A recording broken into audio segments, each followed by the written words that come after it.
Добро, почитувани колеги, денеска ВМРО ДПМН достава иницијатива до Државната комисија за спречување на корупција за покренување на постапка за разгледување на случајот во кој градоначалникот на општина Струмица, господинот Зоран Заев, јавно призна дека вработил 2744 лица во државната и јавната администрација, и тоа со одлуки на кадровската комисија на Социјалдемократскиот сојуз. Ова значи дека главниот критериум за вработување на овие 2744 луѓе не е нивната професионалност, стручност и компетентност, туку нивната партиска припадност на Социјалдемократскиот сојуз. Ова е голем и досега невиден скандал. Ваквите изјави доаѓаат од првиот човек на општина Струмица и потпредседателот на Социјалдемократскиот сојуз. Овие изјави на Зоран Заев говорат дека во Струмица се заобиколуваат и повредуваат процедурите, законите и релевантните институции. Заклучокот од сето ова е дека единствен фактор кој одлучува за тоа кој да работи, а кој не, е кадровската комисија на Социјалдемократскиот сојуз. Вака Социјалдемократскиот сојуз прави директна поделба на граѓаните.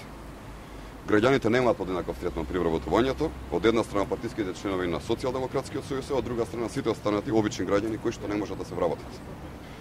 Ваквите изјави на потпредседателот на СДСМ, а воедно и градоначалник на општина Струмица, господинот Зоран Заев, отвораат повеќе дилеми. Дали во општинската администрација на Струмица постојат фиктивни вработувања? Дали од овие 2744 вработувања за кои што зборат Заев, постојат и луѓе кои што земаат плата во општината, а воопшто не одат на работа? Дали можеби при вакви партиски вработувања постојат и финансиски злоупотреби со општински пари?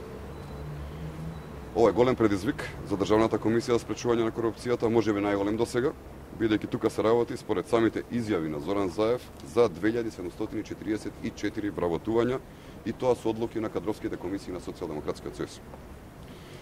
Очекуваме Државната комисија за спречување на корупцијата да отвори предмет и многу сериозно да се позанимава со изјавите на Зоран Заев, бидејќи со нив се покажува не само како Социјалдемократскиот сојуз и Зоран Заев ќе работат во иднина, туку и како работеле досега во општината Струмица.